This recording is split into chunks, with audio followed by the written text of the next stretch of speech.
10년 만에 하나가 된 기아성 교단의 통합을 축하하는 감사 예배가 여의도 순복음교회에서 열렸습니다. 구TV 특별기획에선 노숙인들을 위한 무료 급식 사역을 펼치는 하늘씨앗교회를 소개합니다. 역대 최악의 포항 지진 피해 이후 1년 동안 이어진 한국교회의 섬김을 돌아봅니다. 우리나라 청소년들이 흡연에 심각하게 노출된 것으로 나타났습니다. 학교 주변 담배 광고 실태에 대해 알아봅니다. 다음 세대 목회 전략 예배 포럼에 6개 교회가 참석해 다음 세대를 위한 목회 전략을 공유했습니다.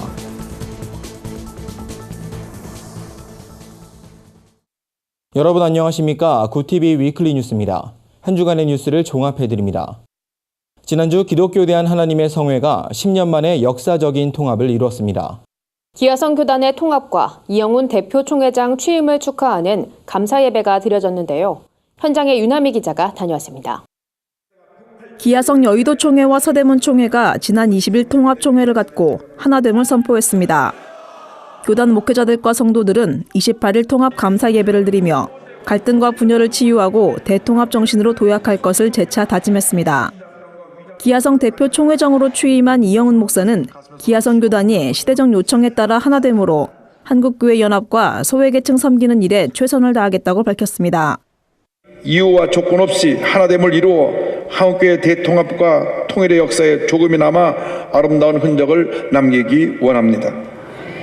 그동안 교권주의의 우상을 섬기며 하나님의 영광을 가리고 사회로부터 비판받았던 과거의 수치를 통렬히 반성하고 회개하며 이제 우리 교단이 대통합을 이루고 성령의 하나 되게 하심을 힘써 지키고자 합니다. 이날 감사 예배엔 각 연합기관 대표회장과 교단 총회장, 정관계 인사들이 자리해 교단 통합을 축하했습니다. 이 성령의 하나 되게 하시기를 힘써 애쓰고 수고하는 가운데 오늘 이 양대 교단이 통합을 이루고 이것이 한국교회 하나 되게 하는 하나의 기폭제가 될 줄로 믿습니다. 이날 예배에선 역사적인 교단 통합에 앞장서온 이영훈 대표 총회장과 이태근 총회장, 정동균 총회장에게 취임 축하패를 전달했습니다. 또 재단법인 이사장 박광수 목사에겐 공로패를 수여했습니다. 한편 기아성은 이번 교단 통합으로 5,000교회, 180만 성도로 이루어진 대형 교단으로 자리 잡았습니다. 기아성 교단 통합이 한국교회 연합의 마중물이 될 수 있을지 주목됩니다. 구TV 뉴스 윤화미입니다.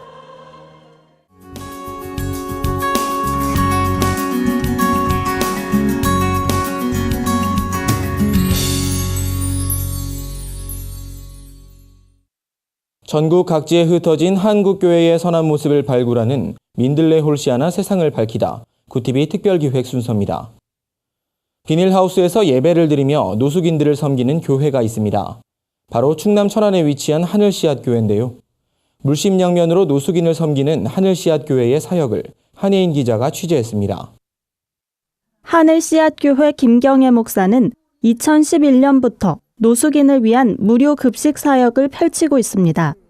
2010년 목사 안수를 받은 김 목사는 다 해진 옷을 입거나 신발을 신고 다니는 노숙인들이 유난히 눈에 들어왔다고 고백했습니다. 이후 첫 사역지인 천안역 앞광장을 시작으로 예배와 식사로 노숙인들을 섬기고 있습니다.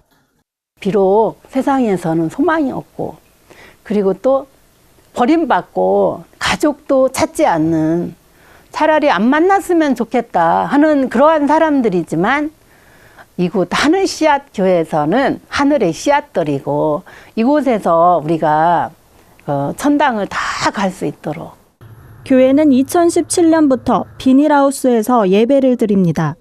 하루 평균 150여 명이 모이며 많은 날에는 200명이 넘어 앉을 자리가 부족할 정도입니다. 처음에는 식사만 하면 되지 왜 예배를 드리냐며 따지던 노숙인들은 이제는 함께 교회를 세워나가는 동역자가 됐습니다. 하늘씨앗교회의 또 다른 특징은 자급자족입니다. 교회 한켠엔 노숙인들이 직접 농사를 지은 무와 시래기 무가 있습니다. 성도들은 예배 후 이곳에서 조청, 도라지, 엿, 누룽지 등을 만듭니다. 교회가 노숙인들의 굶주린 배를 채워주고 잠자리를 제공해주는 수준을 넘어 일자리를 제공함으로써 자활을 돕는 겁니다. 이제는 내가 많은 그 세월을 방탕을 했지만은 좀 이제 빚진 자의 마음으로 살고 싶다는 그런 생각을 하고 있습니다.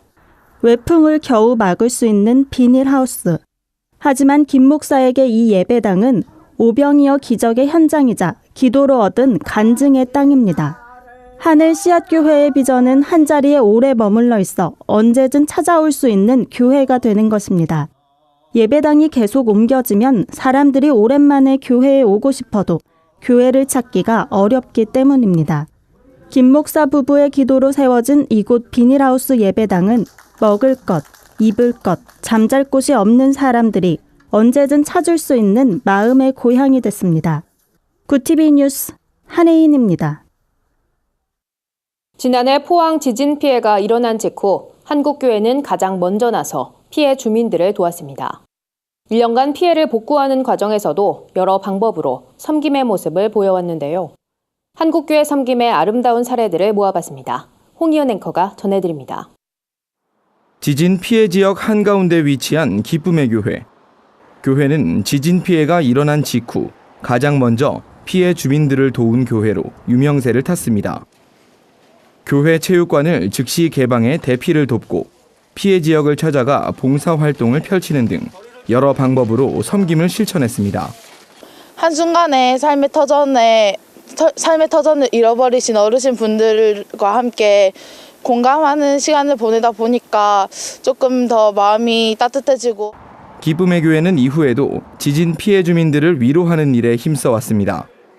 대표적으로는 지난 8월 열린 2018 팡팡 프레이즈 행사와 얼마 전 막을 내린 포항 지역 외국인 초청 문화축제가 꼽힙니다. 찬양의 은혜로 지진의 아픔을 극복하자는 취지의 이 행사는 유명 크리스천 아티스트들이 출연해 재미를 더했습니다. 지역 외국인 유학생들을 초청한 문화축제에선 새로운 도약을 함께 꿈꾸는 자리로 이어졌습니다. 지역과 연합되고 지역의 여러 교회들과 유무상통하는 그러한 흐름들을 가져가려고 하나님이 좀 강권적으로 밀어붙인다는 생각이 들고, 지역연합회도 주민들을 위해 힘써왔습니다. 피해 당시 대피소였던 흥해 실내체육관을 찾아 먹거리와 생활 필수품을 무료로 제공한 바 있습니다. 포항시 기독교교회연합회는 피해 교회들의 도움의 손길을 내밀었습니다. 122개 피해 교회에 성금 1억 3,500여만 원을 지원하고 피해 교회 목회자 자녀 50명에게 1,500만 원의 장학금을 전달하는 등 이들을 위로하는 일에 힘써왔습니다. 교회 피해는 보상해 주는 데가 없습니다. 그리고 피해 받은 교회가 대부분 작은 교회들이었습니다. 그래서 기독교연합회에서 앞장서서 격려하는 차원에서 이렇게 교파를 초월해서 그런 작은 사역을 했습니다. 사상 최악의 지진 피해로 1년이 지난 지금까지 트라우마를 겪고 있는 포항 지역 주민들. 한국교회는 이들을 위해 지속적인 섬김을 펼치고 있습니다. 구티비 뉴스 홍우연입니다. 우리나라 성인 흡연자는 해마다 감소하고 있지만 청소년 흡연은 오히려 늘고 있는 추세입니다. 학교 주변에 청소년 흡연을 유발할 수 있는 노골적인 담배 광고도 쉽게 찾아볼 수 있는데요. 최근 한 조사에서도 담배 소매점이 학교 주변에 많을수록 학생의 흡연 경험도 많은 것으로 조사됐습니다. 청소년 흡연 문제, 사전에 예방할 방법은 없을까요? 오현근 기자가 보도합니다. 전국의 초중 고등학생들의 담배에 대한 노출이 심각한 수준인 것으로 나타났습니다. 한국건강증진개발원 국가금연지원센터는 전국 학교 주변에 담배 소매점이 얼마나 분포되어 있는지 조사했습니다. 조사 결과 전국의 담배 소매점은 지난해 약 17만 8천여 곳에 달했는데 이 중 교육환경보호구역 내에 위치한 담배 소매점은 약 5만 7천여 곳으로 전체의 32%를 차지했습니다. 서울 지역 200개 학교를 무작위로 조사했더니 교육환경보호구역 내에 담배를 판매하는 소매점이 학교당 평균 7곳으로 나타났습니다. 가장 많게는 30개에 육박하는 학교도 있어 청소년에게 심각한 영향을 준다는 지적이 나옵니다. 교육환경보호구역은 학교 주변 200m 이내 지역을 말합니다. 시도교육감은 보호구역 내 흡연과 담배 소매점 광고 행위를 금지하도록 고시하고 있습니다. 하지만 구역 내 금연과 광고 금지는 어디까지나 권고사항이어서 강제할 수 없다는 게 더 큰 문제입니다. 그 광고에 대해서는 기본적으로 아까 말씀드린 담배 규제 기본 협약 제13조에서 이러한 광고 행태는 다 포괄적으로 금지하도록 공고를 하고 있습니다. 그래서 그 법을 그 국제법을 국내에 이행시키기 위해서 단계적인 노력을 해갈 것이고요. 다른 정책에 비해서 굉장히 중요한 정책, 특히 청소년을 생각하면 너무 중요한 정책인데 판매 소매점 안으로 들어가면 눈을 현혹시키는 현란한 담배 광고들이 눈에 띕니다. 조금만 눈을 돌려도 광고에 노출될 수밖에 없는 구조입니다.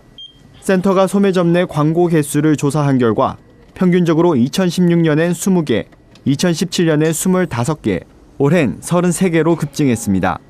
이러한 담배 광고는 청소년들에게 어떻게 영향을 미칠까? 국가금연지원센터는 학교 주변 담배 소매점 수가 평균적인 곳과 평균 이하인 곳, 그리고 평균 이상인 학교의 학생들을 대상으로 설문조사를 실시했습니다. 조사 결과 광고에 많이 노출된 학생일수록 흡연 경험이 많았고 앞으로도 흡연할 가능성이 높을 것이라고 대답했습니다. 심지어 담배 제품 인지도도 현저히 높은 것으로 나타났습니다. 당연히 중장기적으로 이 부분에 대한 규제가 들어가야 되는 건 사실이지만 어떻게 사회적인 합의를 이끌어낼 것인지에 대한 부분이 더 노력이 필요한 거고요. 그런 과정이 필요하고 궁극적으로는 흡연율 5% 이하의 담배 없는 세상을 만드는 것이 지금 담배 규제 정책과 금연 사업을 하고 있는 정부의 목표라고 보시면 될 것 같아요. 정부는 1995년 국민건강증진법을 제정한 이래 세계보건기구 담배 규제 기본협약을 바탕으로 매년 담배값을 인상하고 금연구역을 확대하는 등 꾸준히 금연 정책을 강화하고 있습니다. 하지만 정작 청소년의 흡연 문제를 해결하기엔 역부족입니다. 이 때문에 학교 주변에서의 흡연이나 담배 광고를 강력하게 금지하는 정책을 도입해야 한다는 목소리가 수년째 계속되고 있습니다. 구티비 뉴스 오현근입니다. 예배사역연구소가 다음 세대를 위한 예배 포럼을 개최했습니다. 이번 포럼은 6개 교회가 참석해 목회 전략을 공유했는데요. 청소년들이 모이는 교회들의 특징은 무엇인지 들어봤습니다. 여선아 기자입니다. 주일학교가 없는 교회, 중고등학생 복음화율 3.8%, 대한민국의 다음 세대는 지금 미전도 종족 수준입니다. 이런 문제를 해결하기 위해 예배사역연구소가 다음 세대 목회 전략 예배 포럼을 개최했습니다. 다음 세대 문제에 대한 위기에 대한 어떤 해법을 찾는 것이고요. 또 한 가지는 이제 한국 교회 안에 이 다음 세대 이슈에 대한 공론화를 좀 일으키는 것이에요. 이번 포럼엔 다음 세대가 주목하는 6교회를 선정해 다음 세대 목회 전략에 대해 함께 이야기를 나눴습니다. 이날 참석한 교회들은 모두 다음 세대가 모인다는 특징이 있습니다. 기존 예배 방식이 아닌 소통하는 예배로 기존의 관념을 뒤집는 예배를 드립니다. 인천 영락교회 한은택 목사는 다음 세대를 위한 목회의 본질은 기본 충실이라며 말씀과 기도, 전도, 찬양에 집중해야 한다고 말했습니다. 이어 우리가 본질에 집중할 때 성령께서 임하셔서 일해주신다며 일주일에 단 하루라도 아이들과 함께 철야 예배를 드려야 한다고 강조했습니다. 여러분, 기본입니다. 결국은 기본이고 지금 여러분 돌아가시면 한 가지 여러분 적용할 수 있을 것 같습니다. 철야하시면 좋겠고요. 한편 선교적 교회인 웨이처치는 제자 사역에 힘쓰고 있습니다. 웨이처치 대표인 송중기 목사는 성도 한 사람이 자발적으로 예수님을 따르는 제자가 될 수 있도록 돕고 있습니다. 일주일에 한 번씩 모여 드리는 예배가 아닌 매일의 삶에서 예배를 드릴 수 있도록 성경을 가르치고 매일 기도할 수 있도록 훈련을 시킵니다. 일단 삶의 현장에서 굉장히 레트로하게 사람들이 서로 인간관계, 직접적인 관계 안에서 제자화를 하고 있어요. 저희 집에 3군데서 모이는데 저희 집에 하루는 신발을 찍은 거예요, 이게. 근데 이 아이들은 월요일부터 토요일까지 매일 성경 공부하거든요. 그리고 매일 기도하거든요. 이번 포럼에선 참여한 교회들 모두 본질 회복이 곧 다음 세대를 세우는 목회 전략이라고 말했습니다. 다음 세대가 사라져가는 이 시대에 예배의 방법이 아닌 예배의 이유를 생각하며 본질을 회복하려는 노력이 필요해 보입니다. 구티비 뉴스 여선아입니다. 구티비가 발행하는 종합 주간지 위클리 굿뉴스의 주요 소식을 오현근 기자가 소개해드립니다.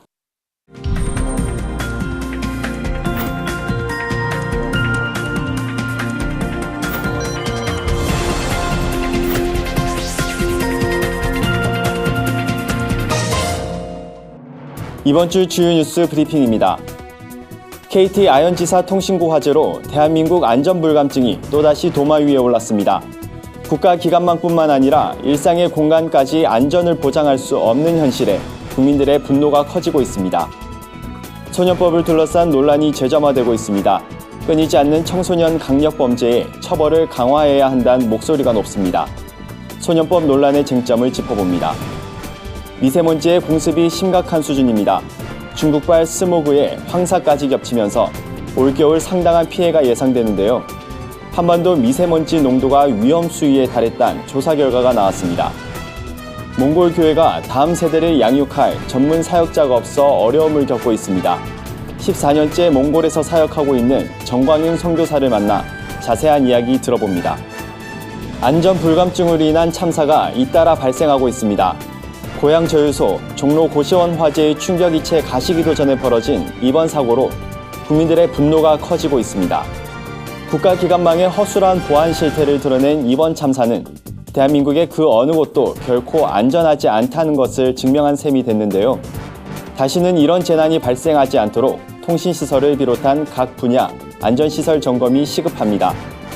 무엇보다 커져가는 국민들의 불안을 해소하기 위해선 사고 수습을 넘어 안전한 사회를 위한 실질적인 대안 마련이 선행돼야 할 것입니다. 요즘 온라인을 뜨겁게 달구고 있는 이슈 중 하나가 바로 소년법 논란입니다. 청소년 강력범죄가 갈수록 잔혹해지고 있기 때문인데요.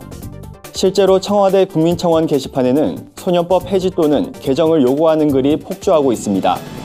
이에 대해 전문가들은 폐지보다 개정이 현실적이란 분위기입니다. 다만 연령을 낮춰 처벌을 강화할 것인지 선도나 교화에 무게를 둘 것인지는 의견이 분분한데요. 청소년들을 보살필 수 있는 국가 차원의 시스템도 확충해야 한다는 지적이 나옵니다. 처벌도 처벌이지만 가정과 사회가 아이들을 품을 수 있는 환경이 절실한 상황입니다. 미세먼지의 위협이 심각한 수준입니다. 여기에 중국발 스모그와 황사까지 겹쳐 대기질이 최악 수준인데요. 지난해 서울 25개 측정소에서 집계한 초미세먼지 평균 농도는 세제곱미터당 25 마이크로그램으로 미국 LA, 프랑스 파리, 일본 도쿄, 영국 런던의 2배 수준이었습니다. 환경 기준을 세계보건기구 WHO 수준으로 강화할 경우 우리나라에서 맑은 공기를 마실 수 있는 곳은 한 곳도 없는 것으로 드러났습니다. 올 겨울엔 추위와 미세먼지가 번갈아 오는 사만삼이 날씨가 이어질 것으로 전망되는데요. 피해가 확산되지 않도록 대비가 필요해 보입니다. 올해는 화해와 평화를 향한 남북 정상의 행보가 그 어느 때보다 특별했던 한 해였습니다. 그런 의미에서 씨름이 유네스코 문화유산에 등재된 것은 양국 화합의 초석으로 평가됩니다. 문화유산 등재가 남북 평화에 단단한 디딤돌 역할을 해주길 기대해봅니다. 지금까지 위클리 뉴스 브리핑이었습니다. 사단법인 국가조찬기도회가 리더십을 교체하고 새로운 사역의 시작을 알렸습니다. 기독교 환경교육센터 산림이 성탄절을 앞두고 친환경 성탄트리를 제안해 눈길을 끕니다. 한 주간 분야별 주요 뉴스를 여선아 기자와 한혜인 기자가 전해드립니다.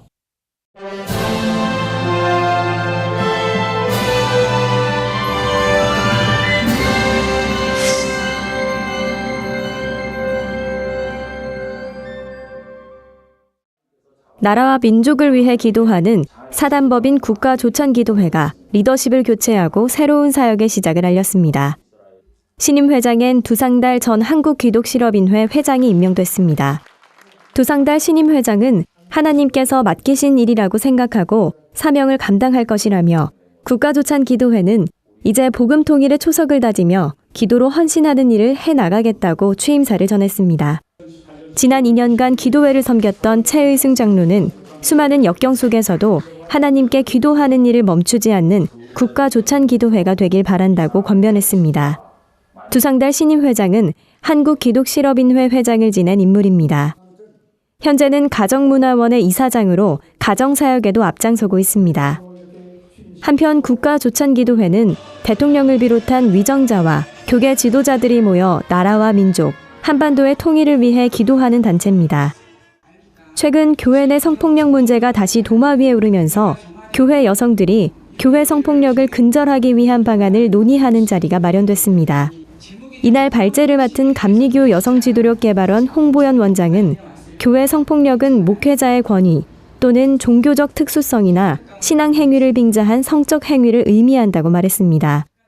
홍 원장은 교회 성폭력은 교회의 특수한 구조로 인해 다른 유형의 성폭력과는 다르다고 설명했습니다. 홍 원장은 교회는 남성 목사에게 권위가 집중돼 있는 구조이기 때문에 성폭력이 계속해서 발생할 뿐 아니라 어떤 공동체보다 피해자에 대한 2차 가해가 심각한 곳이라고 지적했습니다. 홍보연 원장은 성폭력 근절을 위해선 목회자와 성도 개개인의 의식 변화와 함께 교단 차원의 제도적 장치를 마련하는 것이 중요하다고 강조했습니다. 이어 교회가 성폭력에 대해 공적으로 논의하고 대책을 강구해야 한다고 조언했습니다. 구티비 뉴스 여선아입니다.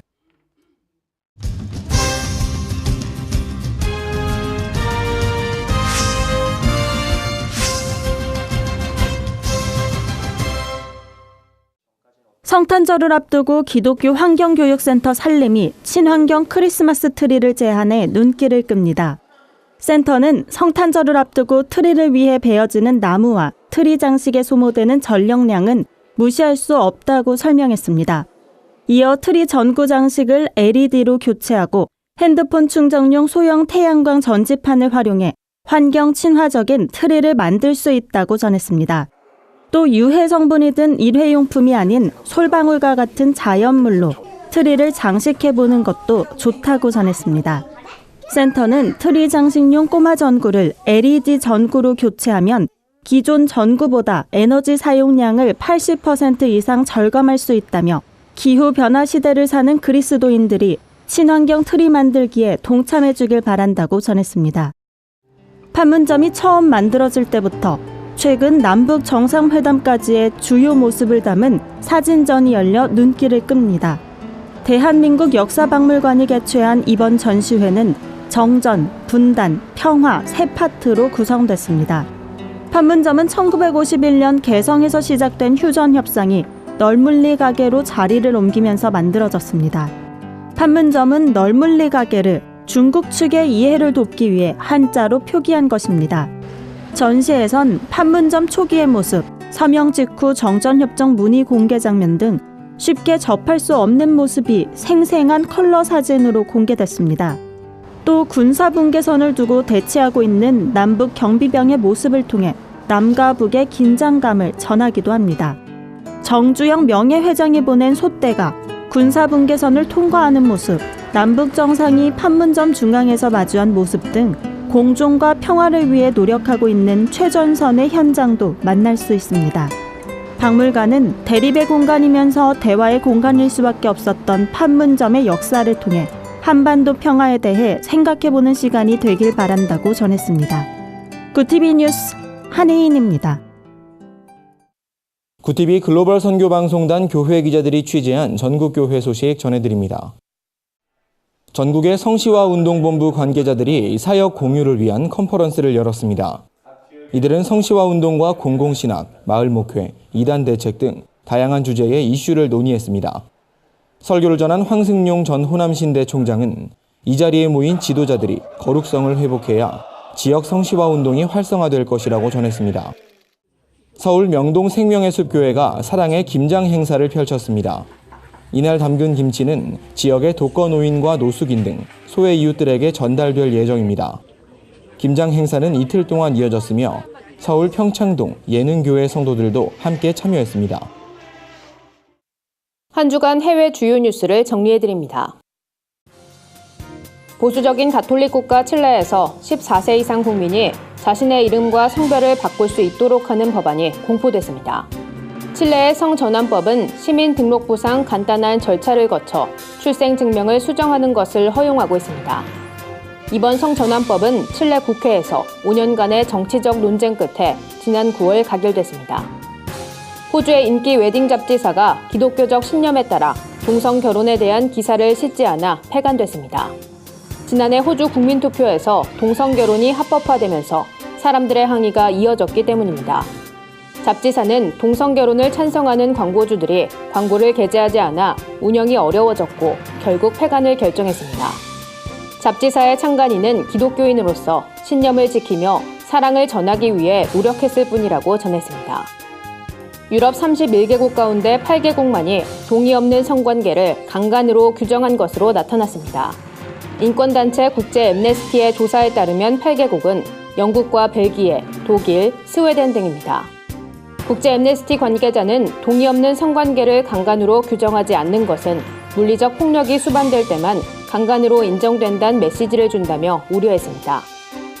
유럽연합 인권감시기구인 기본권청에 따르면 유럽에서 흑인에 대한 인종차별이 만연한 것으로 나타났습니다.